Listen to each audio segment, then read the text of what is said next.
root, it means sound. What? Ah, okay, it's being recorded. Now, then many people believe that it's the same thing, but actually they're not. Okay, so the very first thing that we need to do is to distinguish between phonetics and phonology. And in order to do that, I'm going to present your entire screen, a window, a window. Let me see. Mm, No, it's not this one. Okay, how can I share? Let me see.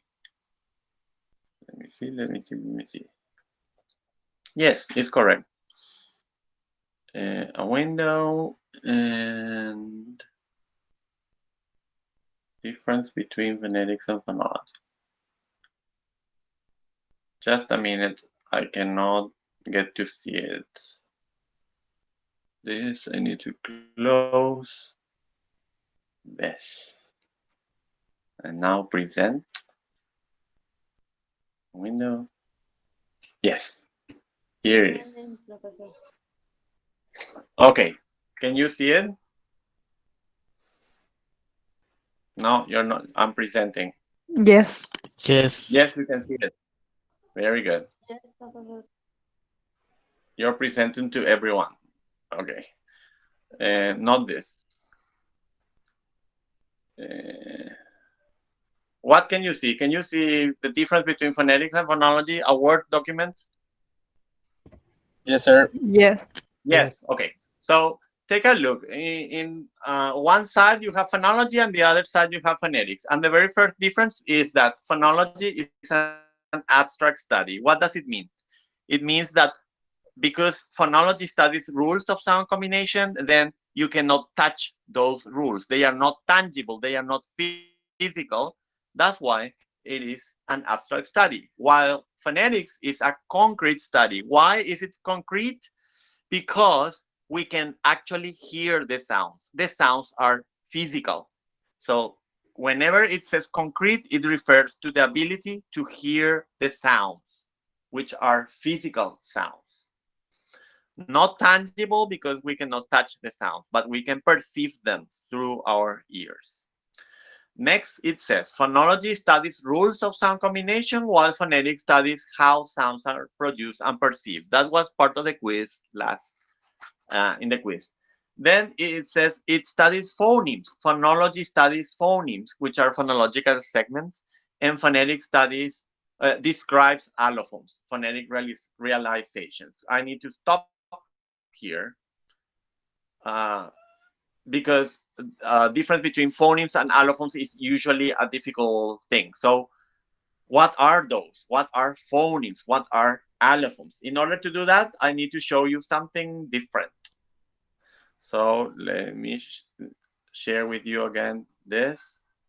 And let me know when you can see the picture, please.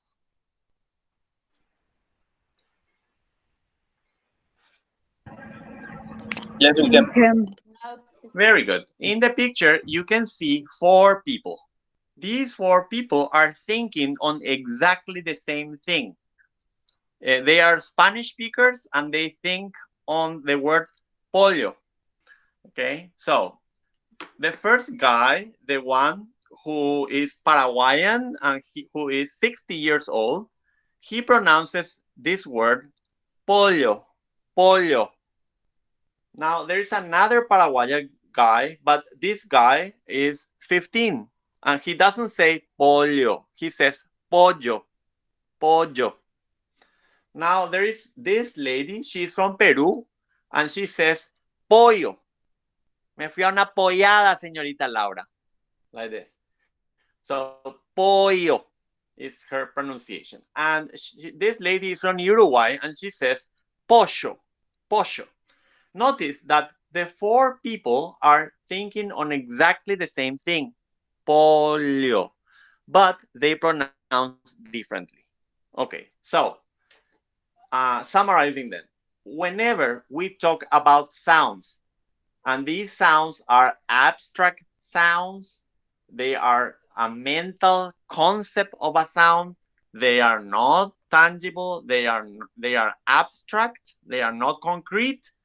If we talk about that, and we talk about correct pronunciation, then we are talking about phonemes.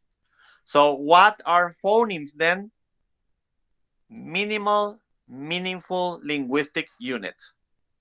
A definition of phonemes is minimal, meaningful linguistic unit. Okay. So each of these sounds are phonemes. There are three different phonemes here. One, P, O, L, and another O. So three different sounds, three different concepts, mental ideas of sounds. Now, what happens when these people pronounce these words? They pronounce differently because there are different accents, different variations. So, to these variations, to these physical sounds that we can actually hear, we call allophones. So, allophones are sound variations then. Physical, audible sound variations. Those are allophones, right? So we need to distinguish and we need to read our textbook the difference between allophones and phonemes. Okay, they are two different things. Phonemes is studied by phonology because it's abstract, it's part of grammar, it's the correct pronunciation of words. And on the other hand, we have allophones, which are the real sounds that come out of our mouth. All right. So these are allophones. These are called allophones. Do we have any questions so far? Is the explanation clear regarding difference between phonemes and allophones? Nothing? All right. Perfect. Super. So let's continue then. Let me open one more, one more file, and I need to share with you. Just a minute. I am clumsy with this, but I'll do it. Okay, here. Okay, let me know when you can see it. It's an empty file. Can you see the empty file? Yes. Yes. Yes. Yes. Very good. So we have, for example, the word man. The word man. Okay. These are phonemes. These three sounds, and are three different phonemes. They are abstract mental concept of sounds. How do we know if we are talking about phonemes or allophones? Well, we use symbols to represent them. Phonemes are used with slant bars, between slant bars. You can see that. And you can see this in dictionaries. Why in dictionaries? Because dictionaries give you the correct pronunciation. So you can see these kind of phonemes in dictionaries. So these bars with the symbols inside are called phonemic transcriptions. Whenever we have allophones, we're talking about phonetic transcriptions. So in this way, a linguist or a person who studies linguistics will know if we are talking about allophones or phonemes, depending if we are using slant bars or brackets to represent them. Okay, you can never find this in dictionaries because these vary a lot. These are sound variations. So dictionaries will never show you the variation. They will show you the correct, proper pronunciation only, the phonemic transcription. Okay, so which subject studies phonemic transcriptions? Phonology. Which subject studies phonetic transcriptions? Phonetics. Okay, so we're going to study both in first year, both of them, phonemic and phonetic transcriptions. Very good. One more difference now. I'm going to close this and open this. Can you see the Word document again? Not yet. No, okay. Not Well, yet. I need to stop sharing and sharing again or something like that. Okay, I'll do it. So just allow me. Window. This is much easier in on-site classes. Okay, so we're here. Phonology is an abstract study. It studies rules of sound combination, studies phonemes. It is transcribed phonemically, meaning between slant bars, like this, phonemically. Phonemes are represented by slant bars here. Phonemes constitute the mental representation of sounds. It is the concept of a sound regarding meaning. And this part is interesting. Swapping or confusing phonemes alters the interpretation of the message. What does that mean? It means that if I have a word, for example, the word is bed, and then I change the word for pet, I change this phoneme b for this phoneme p, then the meaning changes. Bed does not mean pet. On the other hand, allophones, swapping allophones does not alter the interpretation of the meaning. So the meaning does not change. If I say, for example, pollo or pollo or pollo, it's the same. It means the same thing. It just sounds different. Okay.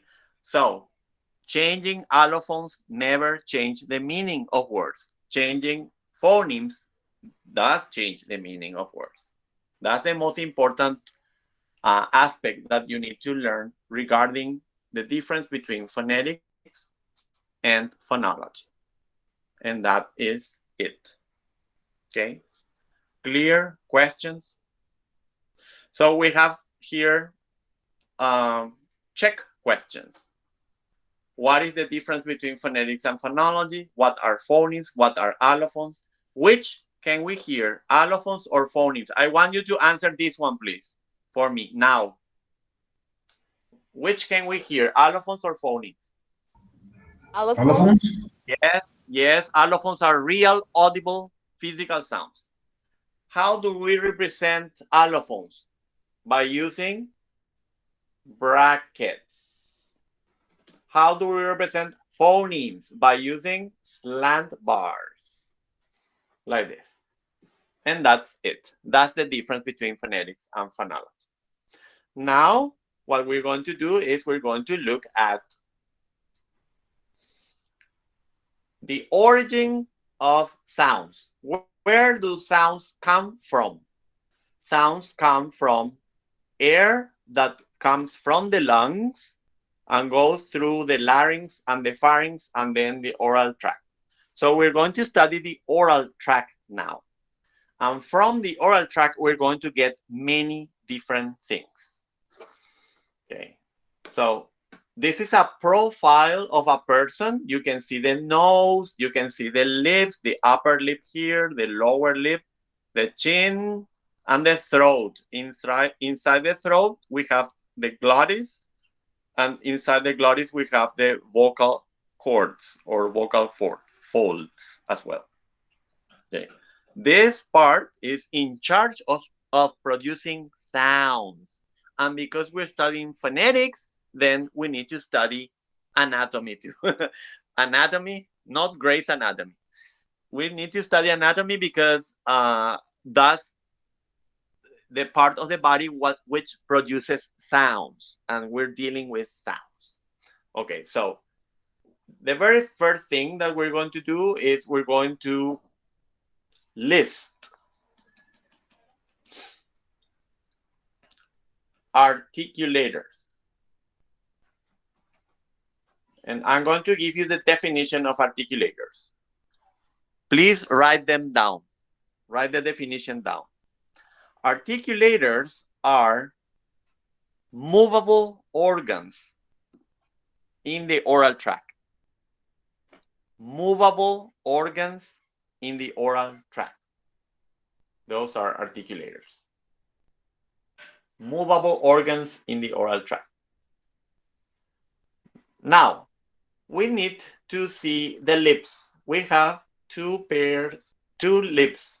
We have the upper lip and we have the lower lip. Which one do you think moves more when we speak? Upper or lower? Which one moves? Both of them move, but which one moves more? Upper lip. The No, lower. no, Lower. The lower. the lower one. Lower. Yes, yes. Notice that if I keep this straight and just move my chin, it moves a lot. If I do the opposite, it will look like this, and that doesn't look nice. Okay, so yes, it's the lower lip. So we're going to consider then, according to the definition of articulators, movable organs that produce sound, then that lower lip is an articulator. Now, if we go back, we will find that we have teeth. We have a set of upper teeth and we have a set of lower teeth. Which one moves more, the upper or the lower teeth?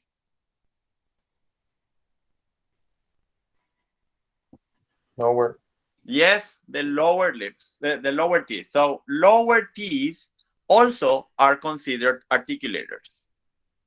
Now, the tongue. Do you think the tongue moves when we speak?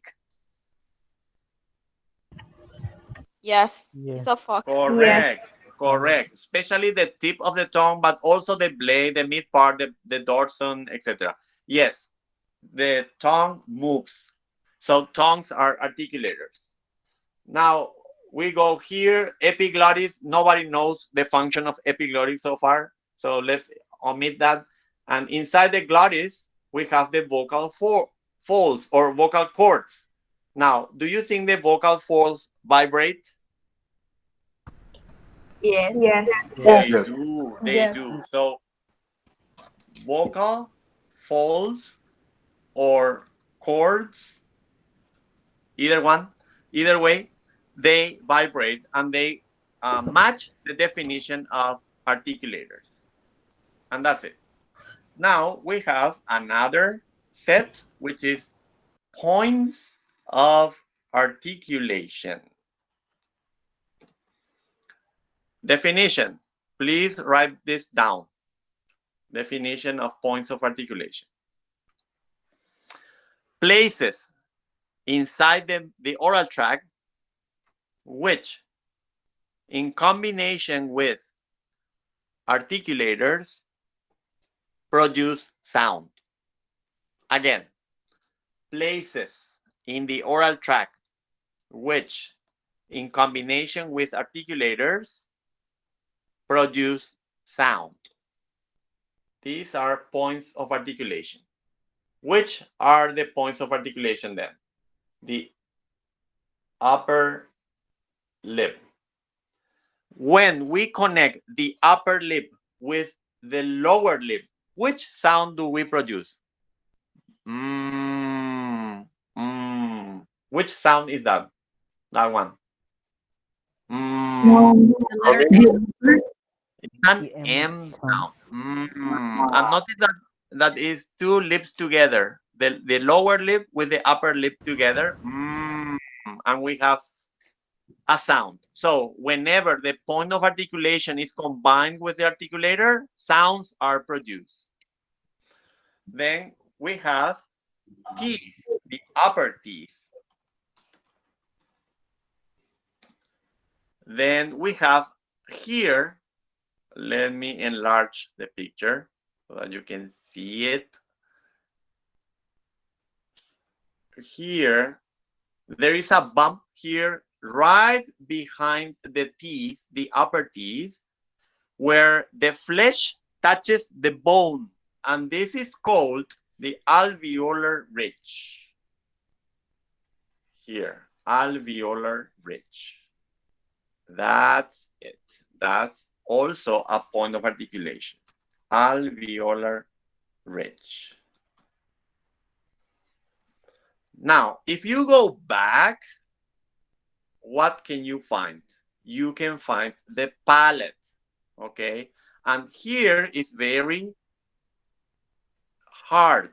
It's hard, and then it becomes softer, and it's much more softer later when it gets to the uvula. So it's the palate, okay? Please take a look at the spelling. Many of my students through all these years have written palette, and it's not a palette because it's not that colorful.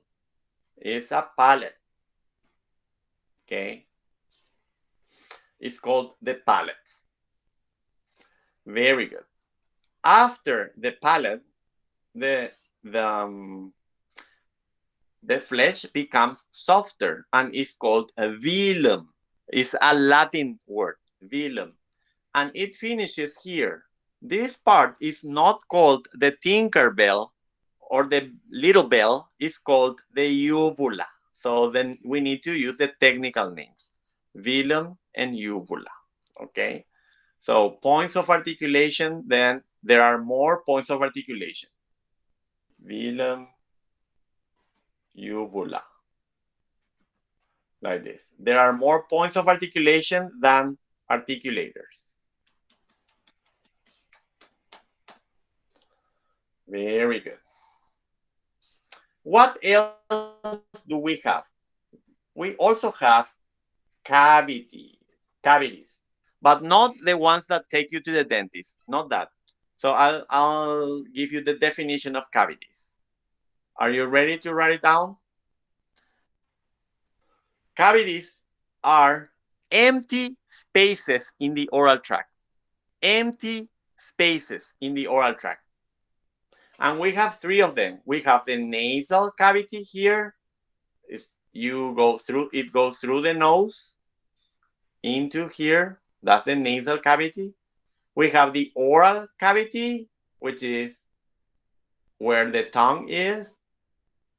And we have the pharyngeal cavity here as well. Okay.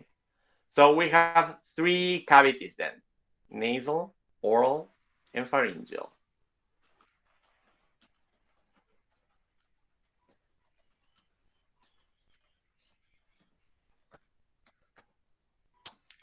Three cavities. Is that it? No, there are more things that we can get from the oral tract. What else can we get from the oral tract? Well, we can get voicing.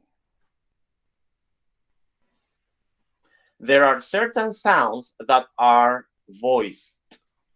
There are other types of sounds that are voiceless or unvoiced. Okay, two types of sounds depending on what. What do we take into account in order to call a sound voice or voiceless? We take into account vocal cord activity. So the definition of voicing is vocal cord activity. I need to stop sharing for a minute. So vocal cord activity. Why? Okay, how do we know which sounds are voiced, which sounds are voiceless? I don't know. Yes, I do. Okay, so first we need to distinguish, or we need to know where the vocal folds are. They are located here, okay? Here. Okay, so when I speak, I can touch my neck and I can feel the vocal folds vibrating. Okay, so it's super funny because this is the first time I have virtual classes, but whenever it's not virtual, when we have normal classes, in the exam, it's super funny to see all the students writing with their hands in their necks. It's super interesting. I enjoy it every year. It's super funny. But anyways, okay. The idea is to learn to feel the vibration of the vocal folds. Okay. How can we try that? Well, I'm going to produce a voiceless sound first. This voiceless sound is called voiceless because there is no vibration of the vocal fold. When I say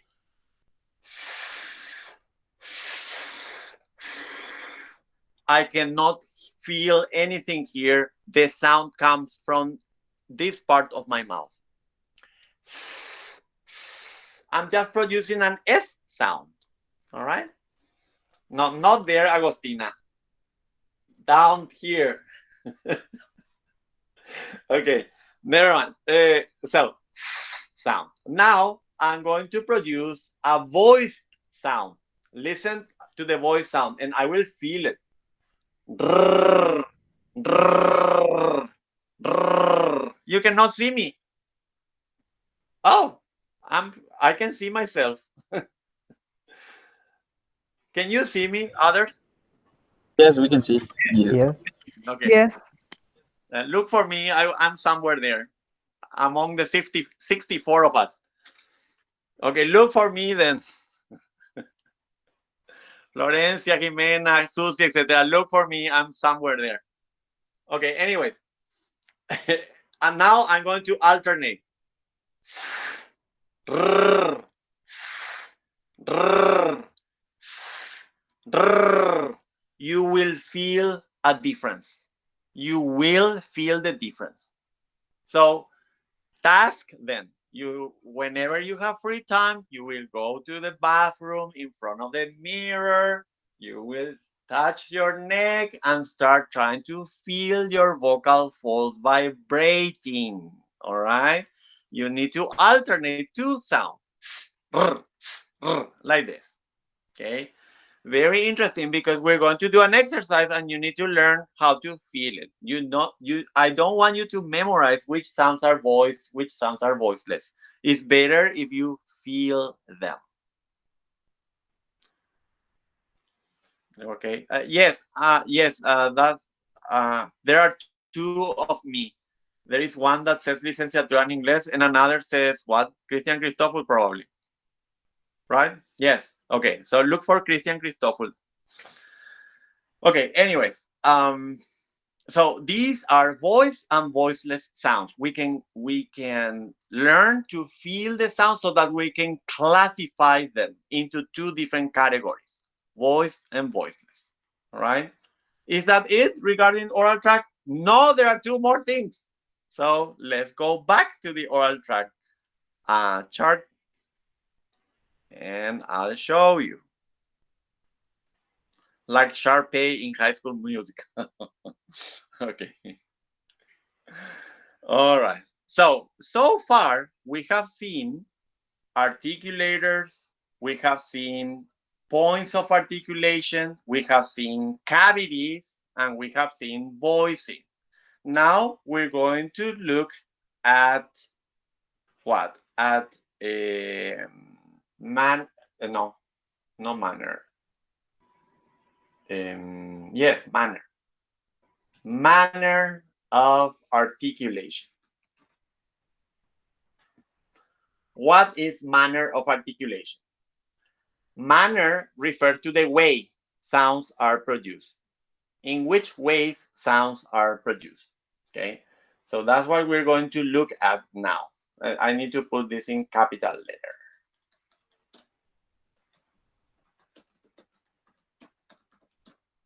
So definition of manner of articulation: the way sounds are produced. All right? And we have stop sounds. What are stop sounds? Stop sounds are sounds in which the airstream that comes from your lungs goes through the larynx, through the pharynx, and into the oral tract, the oral cavity. It stops for a moment, and then the air is released. For example, when you produce sounds like p and b, you need to put your lips together. When you put your two lips together, the air cannot go through. The air stops. That's why it is called a stop sound. Then when you open your mouth, the air is released. Okay, so examples of stop sounds are these two.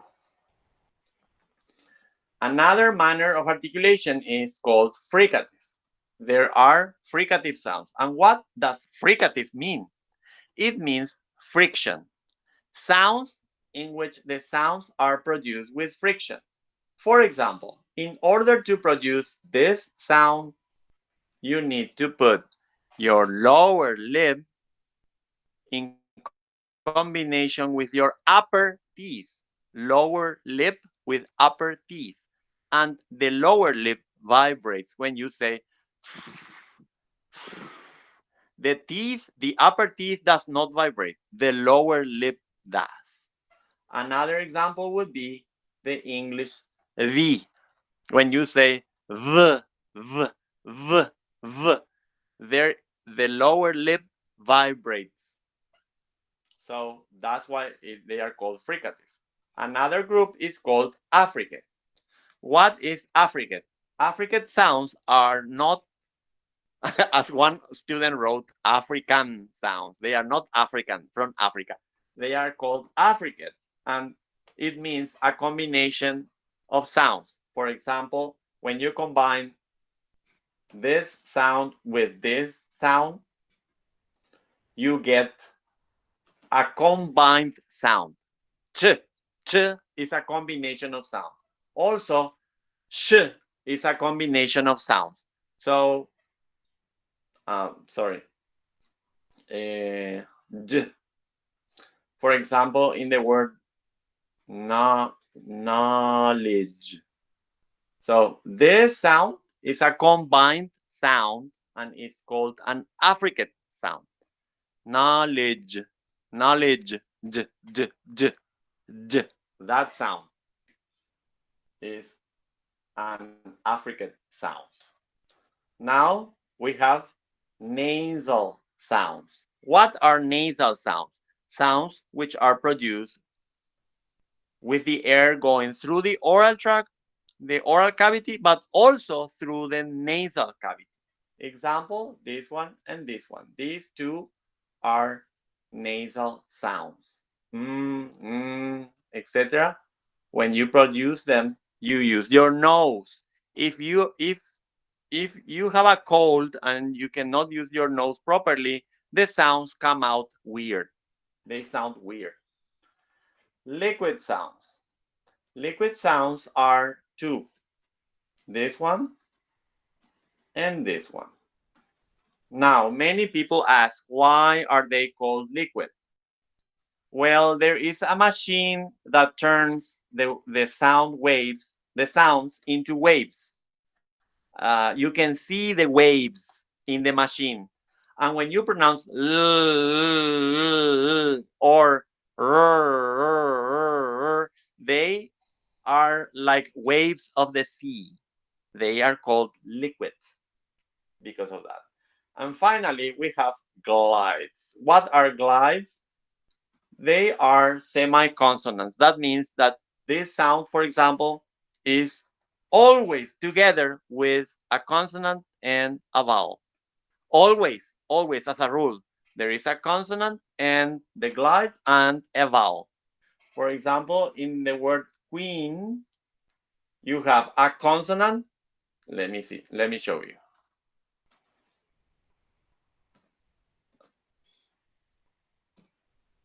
This one. Then you have the glide. the E and the N. Queen, and it's longer, so it's like 2E, like this. 2E sounds. Queen, queen. So the glide is between a consonant and a vowel. It's in the middle. It acts like a bridge between them. These are the manners of articulation, right?